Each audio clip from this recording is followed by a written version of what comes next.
All right, guys, disruption. I love this conversation. You got your mic? Yes, I'm good. Thank you. All right, perfect.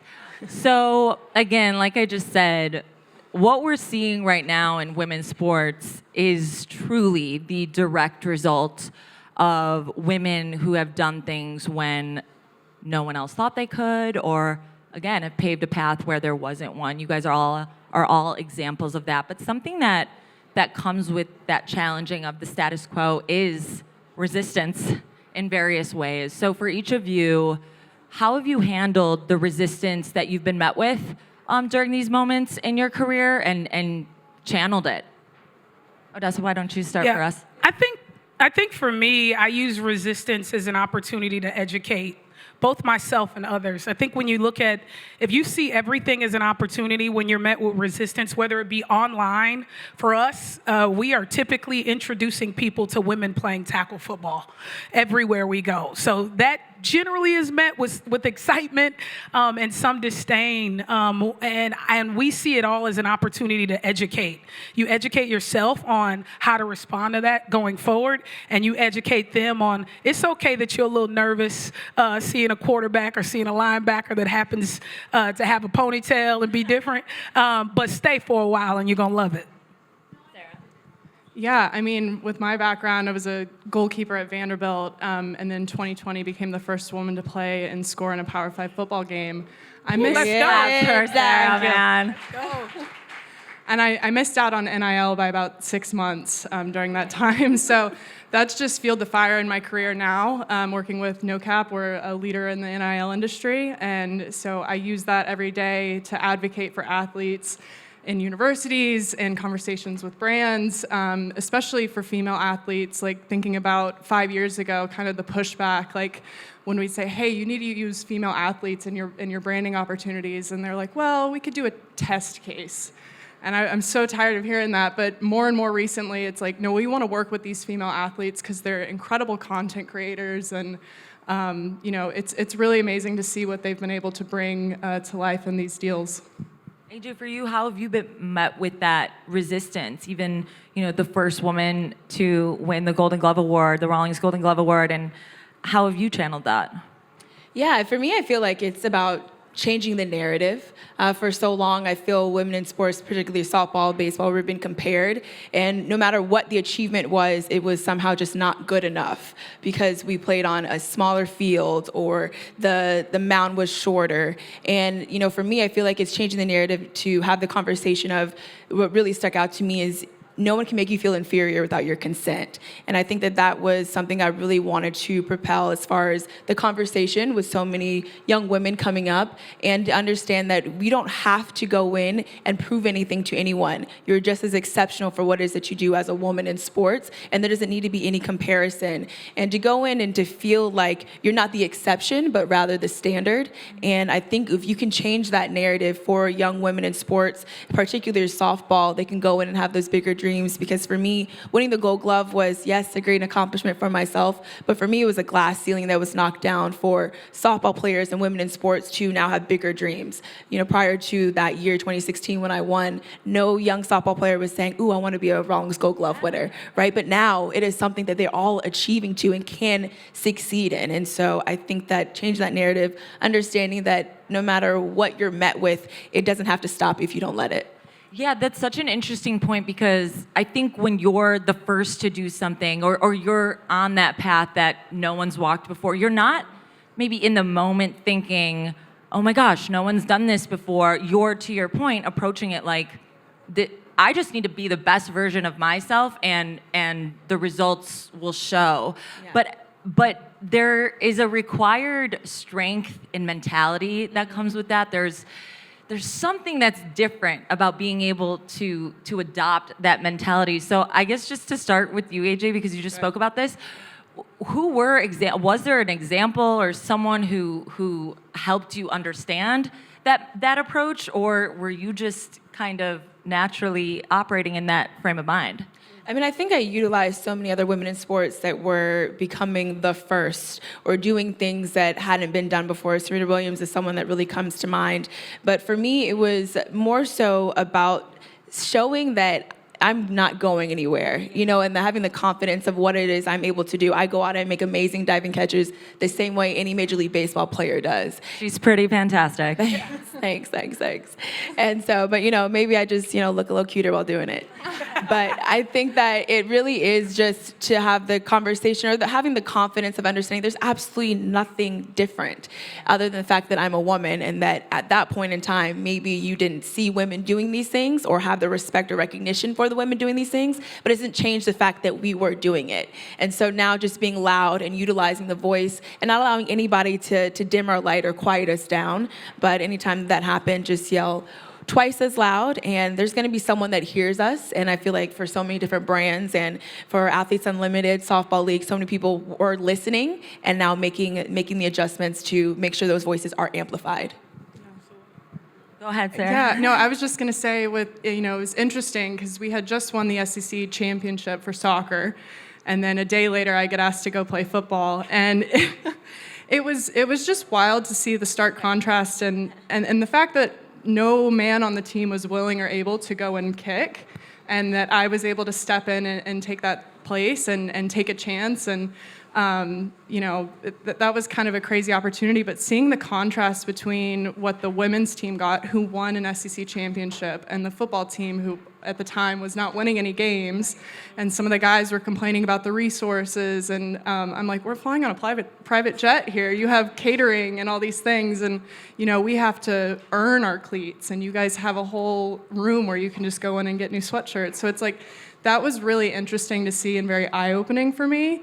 And just continuing to be an advocate in spaces and continue to tell universities there needs to be equal opportunity for all the athletes in your space. Yeah, I just had to say, because we're all, you guys are all the powers that be in this room. There's so much power in this room, right? And we have examples of 3 women who have accomplished so much in spite of a lack of resources. And so when you're considering women's sports, imagine what's possible if we're on an equal playing field. That's something we really need to consider here, because these, again, are 3 examples of women who have done the most, been first, and it was in spite of. And so I hope that's something we all consider today. And for you, OJ, as a founder of this league that, again, is a sport that historically reserved for men. I've talked to Sarah about this before, but when I was growing up, the only time we got to play football was during the one powder puff game a year. Oh yeah, in high powder school, puff, and senior year. the guys were cheerleaders, and it was mocking a space that we actually could succeed in. And so, how have you gone about taking up space that has, again, been reserved for men historically? Yeah, I think the first part of that, and I did want to address the, how do you continue as a first, because it is a unique personality and mindset. For me, it was always remembering my why, because I played for 3 national teams. I was the top running back in the world, top player in the world by IFAF. We've been playing forever and years all over the world. We were the best women's tackle football players on the planet. And to be the best at something in the world and not have anyone know about it takes a certain mindset. So when I went into the NFL as a coaching intern in 2017, and I gotten more swag, ate better, made more than I ever had as a professional women's tackle football player, I couldn't think about anything else except for the thousands and thousands of women who've been doing it at the amateur level for 60 years before me. So my why, and the reason why I could always be the first, and why I'm willing to be the first in this seat, is because I am always thinking about that. My why is to ensure that no girl, no woman wakes up and thinks that something is not for her. And to answer your question, the idea is that I'm not walking into a man's world. Football doesn't belong to men. And so, amen. Claps to yeah. that. Football does not belong to men. Yeah, the idea that you have to be male to throw and catch and tackle is wild, and to me at least. And I think because I look at it so simply, I don't think about the adversity sometimes. I walk into rooms where nobody has ever considered, they talk about Title IX, I listen, I shake my head. They talk about the advancement of women in sport, I listen, I shake my head, and none of them ever think about women playing contact football. And I sit in those rooms, I shake my head, and then I get up on stage and I say, oh yeah, don't forget, there's something that you didn't think that women could do that they're doing right now. Absolutely. Sarah, I'm curious for you. You overnight became this example of equality in football, of women belonging in a space, again, that they historically had not been to this degree, with this much attention around it. How did that change your life? And were you ready for all that came with the notoriety of that moment? Yeah, I mean, I didn't expect any of it. I said yes, and I didn't expect my life to change overnight. But I think what was a really cool opportunity was I noticed all the guys were wearing something on the back of their helmet that they were passionate about. And that's when I was like, oh, I want to put "Play Like a Girl" on the back of my helmet. And "Play Like a Girl" is here, Dr. Kimberly. Yes, right there. So, I think that image alone was so groundbreaking for a lot of young girls and women, not just, oh, I can play football. It's, I can do anything I set my mind to. And realizing that had, such an impact on women across the United States, across the world, was really powerful. So I really took it on as an opportunity to continue to be an advocate for women in sports especially, but just to have a voice and stand up and speak out, even if it seems like a crazy opportunity, just go up there and try it. Yeah. It gave permission. What you did. Absolutely. It gave for what so many women were thinking maybe I could, or what if. You doing that was permission for so many young girls, not just in football, but in other sports of, okay, well, she did, I could be the first. And to me, I think that's the power of what we're talking about, being the first, being the disruptors, is it gives so many individuals permission to do the same. And then we see people breaking records. We see so many things happening that we wouldn't have seen if you hadn't decided to one day go out for the football team. You know what I mean? So I love that. Yeah, I think it's just the spark, right? Because even that moment, you and I had not met, had no idea that we would one day meet. I wrote a column off of that moment at the newspaper I was working at the time, and the ripple effect of each of your first moments, right? There's so much power in that. And I think that's what you're not even setting out to do that, but as a result of your greatness, you end up doing that. And so, AJ, for you, something I'm curious about, when it comes to men's sports, we often see men, they're athletes, and then they focus on their brand, or their brand comes as a result of their athleticism. But what I've noticed in women's sports is so many are expected to focus on the evolution of their brand because it also brings attention and eyes to the sport that they're playing in. And I think you've served as such a good example of someone who, because of your greatness, as well as just people's love for you, you've brought so much attention to softball. And so there's a lot of weight to that, being an athlete and focusing on that lane as well. So I guess I'm curious what pressure comes with that. Do you feel pressure by that? Is it natural? What's kind of the balance of being great and also being your own brand?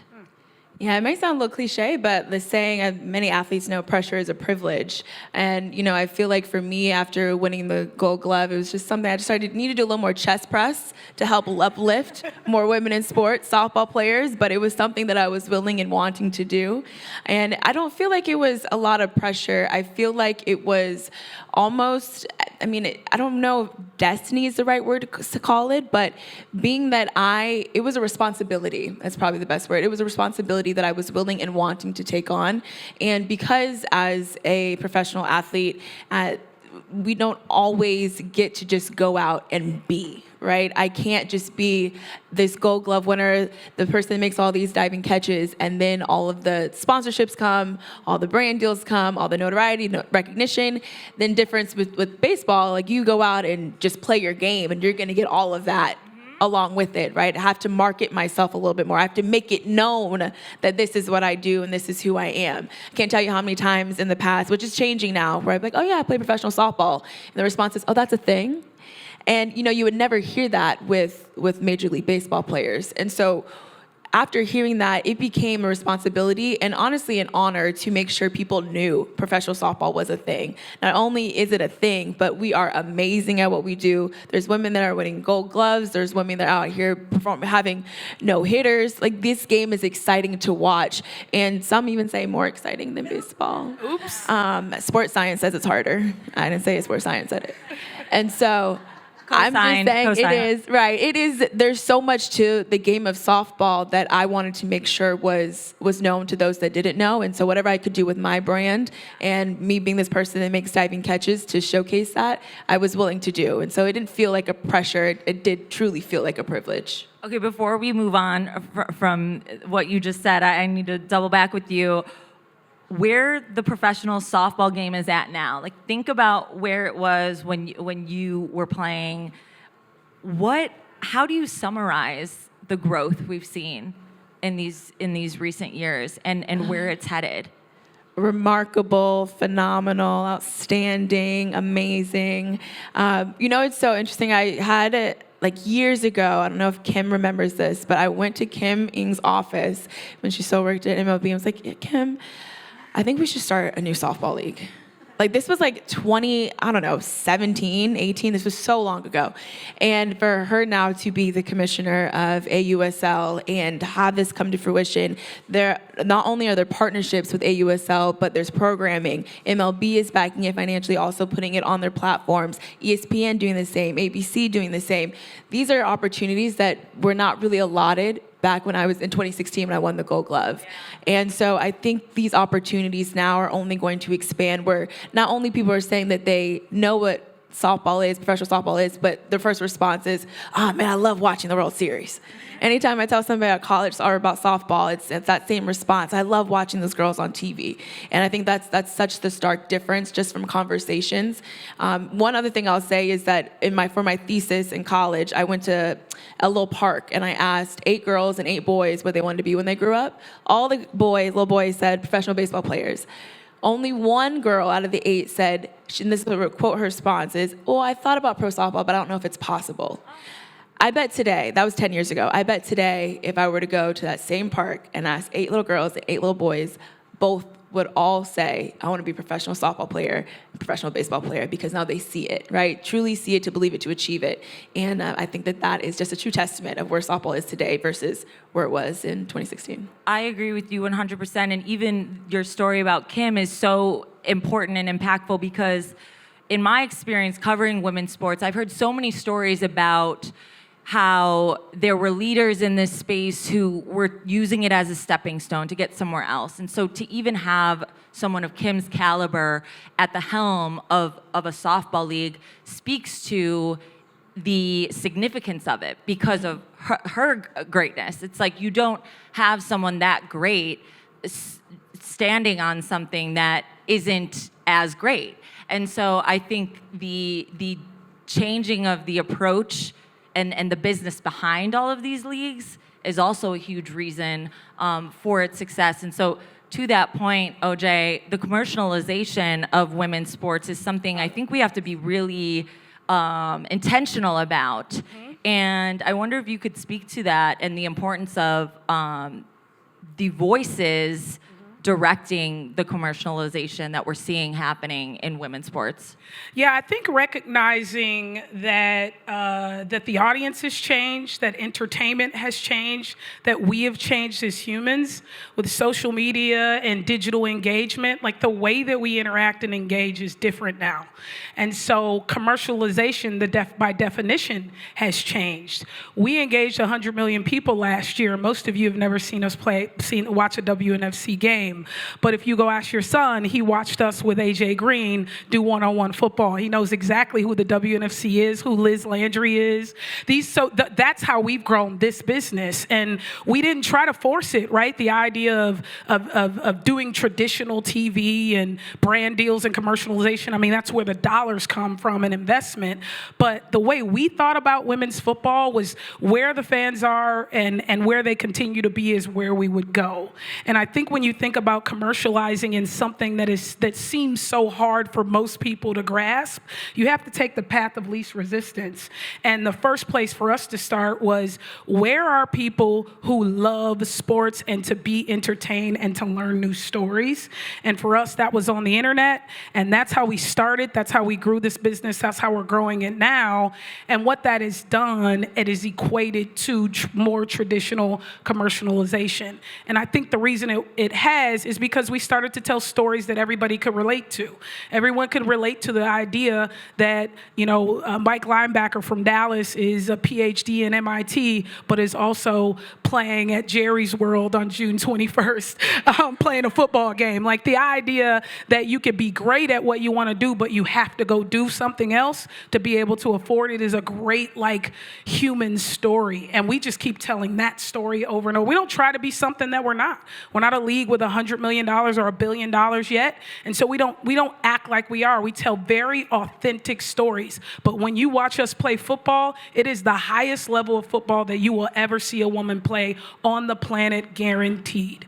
And that's it. Just be really, really good at what you do and be super authentic and stick to your plan. And that's how we've grown this business and got brands like Dove and Adidas and Riddell to kind of back us and get behind us. I want to keep it with you to discuss the dynamic of flag football and standard tackle football, because we're seeing flag football become this dominant, this new, quickly evolving space for women athletes. But both can exist. Mm-hmm. Explain the importance of both existing and both succeeding. Flag football has put football in the hands of more girls and women than ever in the history of the world.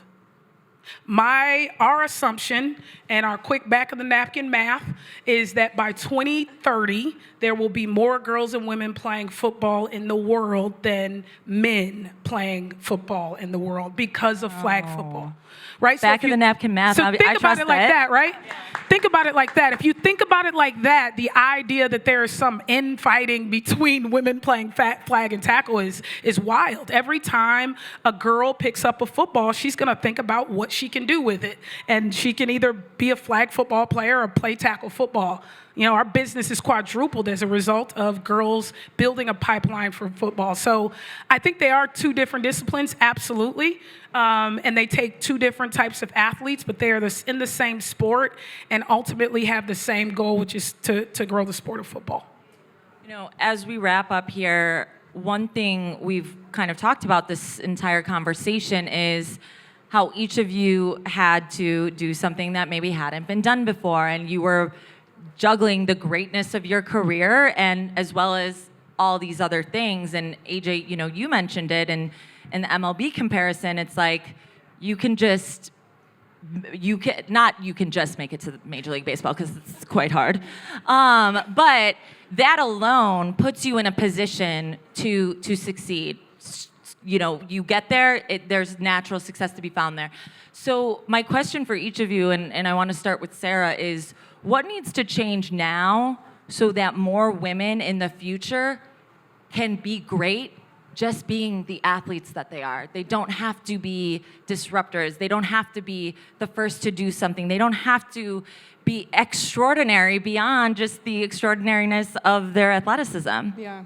I think NIL is playing a huge role in that, and giving resources to athletes that they didn't have, and helping them grow their brand from a young age. 5 years ago when I first got into NIL, it was only talked about, football and men's basketball was receiving the dollars, was receiving the resources. And it's been so interesting over really the last year, the conversations that I'm having with universities and athletes is the female athletes are starting to earn money and get these amazing brand deals. I think of Najee Kennedy at Texas Tech. She's Phenomenal. Amazing softball player. Just got a cleat deal, and that's amazing to see. And I think it'll just continue to grow all of women's sports. The more faces that we recognize at a younger age while they're in college and as they go into the pros. So, yeah. AJ, for you? Yeah, I would definitely I feel like it's get more advertisers, get more of the advertising dollars on it. You talk about Nyjah, Texas Tech, and Texas last year had the highest viewership for the W Women's College World Series finals in the history of the Women's College World Series. It's only continuing to grow and with AUSL as well, the percentage of viewership continues to get bigger year over year. And so I feel like when it comes down to it, just more advertisers need to get behind these women in sports. I believe it's like 24, maybe 27% of a brand. If you support women in sports, women go and buy your products. Like, we want to support the brands that support women in sports, and women being the individuals that buy the most things within a household. It's only smart to continue to market to those that want to continue to celebrate and uplift.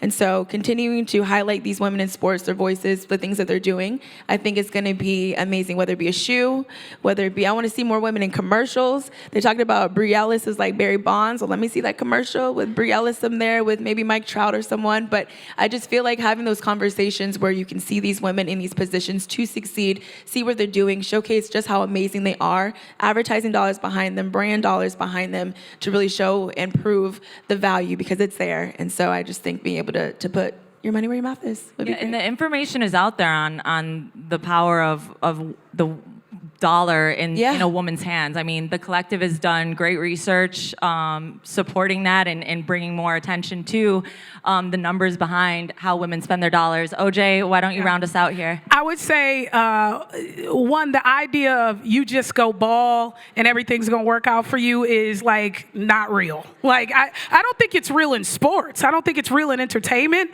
I think being extraordinary in a lot of ways gets you more opportunity. But I will say the idea that there needs to be more structure, more infrastructure, and there needs to be more investment. That's how we get to a place where you can be good and get compensated. I think that's the difference, right? Being extraordinary and then having extraordinary return is always going to be great. But the idea that you can be really good at your job and make a living wage and do well with it is something that I think more and more women need to have. But I think in order to get it, you need structures. You need the leagues that are built and designed to be able to tell stories and advance players and highlight players and put them in new places. And you need investors that are willing to put their dollars and take some risks and get away from these traditional investment theses. I mean, for us, men's leagues not named the NFL or the CFL have gotten $1 billion in investment over the last decade.